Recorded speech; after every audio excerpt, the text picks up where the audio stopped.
हरिओम। नमो नारायण। आज ईश्वर और आपके बीच की दीवार मन को जानते हैं परम पावन श्री स्वामी शिवानंद जी महाराज से। ईश्वर से आपको पृथक करने वाला मन ही है। मन कोई स्थूल वस्तु नहीं है जो स्पर्श की जा सके। इसका अस्तित्व कहीं भी तो नहीं दिखाई देता। इसका परिणाम मापा नहीं जा सकता। इसके अस्तित्व के लिए रिक्त स्थान की आवश्यकता नहीं। मन विविध प्रकार के घनत्व एवं स्पंदन युक्त सूक्ष्म द्रव्य का बना हुआ है। मनुष्य के मानसिक शरीर में भिन्नता रहती है। मानसिक शरीर की सूक्ष्मता एवं स्थूलता चेतना के विकास पर निर्भर करती है। शिक्षित लोगों में ये सजग तथा सुस्पष्ट रहती है और अविकसित लोगों में धुंधली या अस्पष्ट रहती है। अंतःकरण के कार्य संबंधी 4 रूप हैं: मन, बुद्धि, चित्त तथा अहंकार।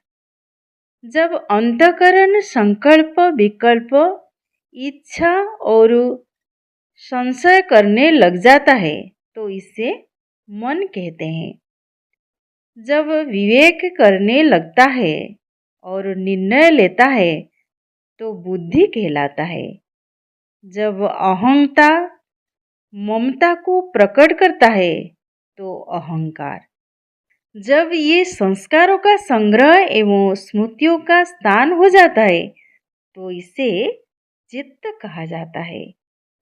इस अवस्था में ये धारणा तथा अनुसंधान का कार्य भी करता है। मन तथा बुद्धि लिंग शरीर के भाग हैं, परंतु भौतिक मस्तिष्क में ये अपने अनुरूप केंद्रों द्वारा कार्य करते हैं। ये मस्तिष्क मन नहीं है जैसा कि पाश्चात्य लोग मानते हैं। मस्तिष्क में केवल इसका स्थान है। ये मन मस्तिष्क के कंपनों द्वारा भौतिक संसार के अनुभवों को प्राप्त करता है। मन वैसे तो शरीर में व्याप्त है, किंतु विशेषतया इसके 3 स्थान है जो शरीर की 3 अवस्थाओं के अनुरूप है। सुषुप्ति अवस्था में मन हृदय में रहता है, स्वप्न में मन ग्रीवा में और जागृत अवस्था में मन आज्ञा चक्र में रहता है। आप जब विचारों में मग्न हो जाते हैं तो आपकी अंगुली ठोड़ी पर आ जाती है। ग्रीवा दाईं ओर, दृष्टि दोनों भ्रुकुटियों के मध्य में स्थापित कर आप तत्कालिक समस्या पर सोचने लग जाते हैं। प्राणमय कोश स्थूल शरीर से सूक्ष्म होता है। ये अन्नमय कोश को आवृत कर लेता है और इससे भी अधिक विस्तृत होता है। मनोमय कोश प्राणमय कोश से सूक्ष्म होकर अधिक विस्तृत होता है। आप दूसरों को प्रभावित करने के लिए उसके स्थूल शरीर को स्पर्श करते हैं, परंतु उस पर प्रभाव डालने के लिए दूर से भी प्राण संचार संभव है, क्योंकि प्राण शरीर से सूक्ष्म होता है। सहस्रों किलोमीटर दूर रहने वाले पर आप मानसिक प्रभाव डाल सकते हैं, क्योंकि मानसिक शक्ति प्राण शक्ति से भी सूक्ष्म है। मन से तेज निःसृत होता है। जिनके मन विकसित है उनका तेज अत्यंत दिदीप्यमान होता है। ये दूर तक प्रभाव रखता है और अनेक मनुष्यों को लाभ पहुंचाता है। जिसका मन पवित्र है उसका मन शक्ति का केंद्र बन जाता है। सभी निम्न कोटि के अशुद्ध तथा दुर्बल मन अपने आप इसे शक्तिशाली मन की ओर खींचे चले आते हैं, क्योंकि उन्हें इससे शांति तथा शक्ति मिलती है। जैसे अग्नि तथा उष्णता एक दूसरे से पृथक नहीं हो सकती, उसी प्रकार मन और उसकी अपनी चंचलता भी पृथक नहीं हो सकती। इसी से मन अशांत रहता है। अतः चंचलता ही मानसिक अशांति का कारण है। ये चंचलता, ये विक्षेप शक्ति ही मन है। यही चंचल मन ही संसार है। मन मन ही नहीं रहता जब इसकी चंचलता ना रहे। यदि चंचलता का नाश हो जाए तो मन का अस्तित्व ही नहीं रहता है। अपनी चंचलता की शक्ति से मन सारा उधम मचाता है। चंचलता ही शैतान है। इसी शैतान ने विश्वामित्र जैसे ऋषि को वश में कर लिया। यही चंचलता ही एक साधक की अवनति का कारण है। चंचलता के आते ही कई प्रकार की कल्पनाएं उठने लग जाती है। कल्पनाएं और चंचलता एक साथ ही आते हैं। कल्पना चंचलता के समान हानिकारक है। चंचलता मन को क्रियाशील बनाती है तो कल्पनाएं उसे शक्ति प्रदान करती है। चंचलता और कल्पनाओं से रहित मन तो शून्य के तुल्य है। चंचलता और कल्पनाएं मन के दो बीज है। चंचलता यदि ईंधन है तो कल्पनाएं अग्नि है। कल्पनाओं की कभी न बुझने वाली अग्नि को चंचलता का ईंधन ही प्रज्वलित किए रहता है। यदि चंचलता हटा ली जाए तो कल्पनाओं की अग्नि बुझ जाती है। मन शांत हो जाता है। ये अपने स्रोत आत्मा में लीन हो जाता है। इच्छा मन तथा इंद्रियों को उत्तेजित करती है। इच्छाएं अनेक होती है।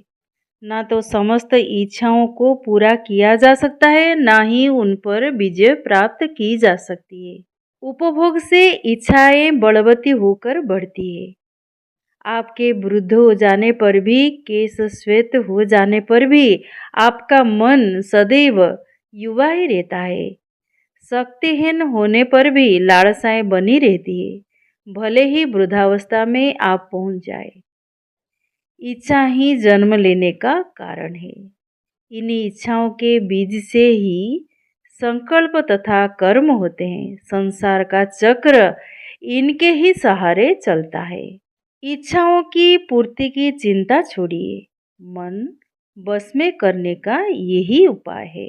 अधिकांश लोग मन को खुली छूट दे देते हैं, अपनी इच्छा अनुसार उसे भटकने देते हैं। ऐसा करने से ये सदैव विचलित रहता है। ये एक वस्तु को छोड़ फिर ये दूसरे के पीछे भागता है। इसे विविधता चाहिए। नीरसता से इसे अप्रसन्नता होती है। ये कि बिगड़े हुए बालक की भांति जिसे माता पिता के लाड ने बिगाड़ रखा है, अथवा एक अप्रशिक्षित पशु के समान बन जाता है। हम में से अनेकों के मन जंगली पशुओं की पशुशाला के सदृश है, जिसमें प्रत्येक पशु मनमानी करना चाहता है। मन को बस में करना बहुत से लोग जानते तक नहीं।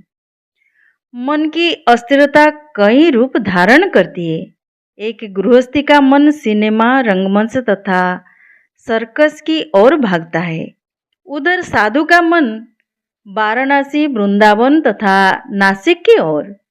अनेक साधु साधना काल में एक स्थान पर टिककर नहीं रहते। इस अस्थिरता को शुद्ध विचार द्वारा बस में करना चाहिए।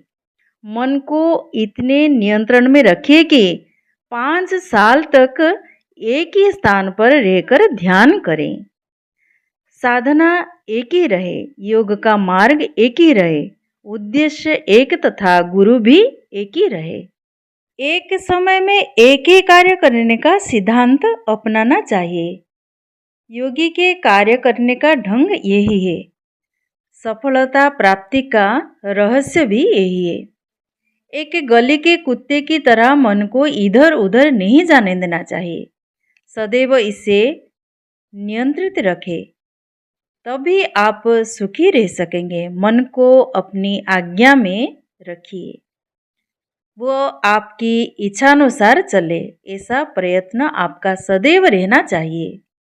वास्तविक स्वतंत्रता का तात्पर्य है मन की दासता से मुक्त होना। यदि मन बस में हो जाए तो व्यक्ति महल में रहे अथवा हिमालय की गुफा में व्यवहाररत रहे अथवा मौन व्रत धारण करे, कोई अंतर नहीं पड़ता। सतत भगवत चिंतन मन की विक्षिप्तता को दूर कर देता है। मात्र भगवत चिंतन में इसे बड़ी कठिनाई पड़ती है। मन को विषयों से हटाकर भगवान में लगाना उतना ही कठिन है जितना गंगा के प्रवाह को गंगा सागर की ओर से हटाकर बद्री नारायण की ओर मोड़ना। लेकिन ये आपको करना पड़ेगा, क्योंकि आपको जन्म मरण के चक्र से मुक्ति पानी है। सांसारिक दुखों से बचने का कोई उपाय नहीं। दृष्टा तथा दृश्य के दैत्य का सारा अनुभव केवल मन की कल्पना है। मन के अतिरिक्त कोई और जगत है ही नहीं। मनोनाश होने पर सब कुछ स्पष्ट हो जाता है। जब तक मन है तब तक छोटे बड़े, ऊंच नीच एवं अच्छा बुरा दिखता है। यदि आप आत्मा पर निरंतर और गहन चिंतन द्वारा मन से ऊपर उठ सकते हैं तो आपको द्वंद्वातीत अवस्था प्राप्त होगी, जिसमें समस्त ज्ञान और शाश्वत शांति निहित है। आप वस्तुतः नित्य सर्वव्यापक आत्मा है। आप शुद्ध चैतन्य स्वरूप है। मन तो एक भिखारी है। स्वतः प्रकाशित अंतर आत्मा से ये मन बुद्धि प्रकाश उधार लेता है। जैसे कि लोहे की छड़ी अग्नि से उष्णता तथा प्रकाश लेती है। मन जड़ है, किंतु ब्रह्म से प्रकाश लेकर चेतन सा भासने लगता है। जैसे कि जल सूर्य से उष्णता ले लेता है। मन के अत्याचारों की अब अति हो चुकी है। अब इसे अपने ऊपर और अत्याचार ना करने दीजिए। साहसपूर्वक सिंह की तरह उठकर खड़े होइए। अपने वास्तविक स्वरूप की महानता को दृढ़तापूर्वक स्थापित कीजिए और मुक्त हो जाइए। हरिओम, नमो नारायण।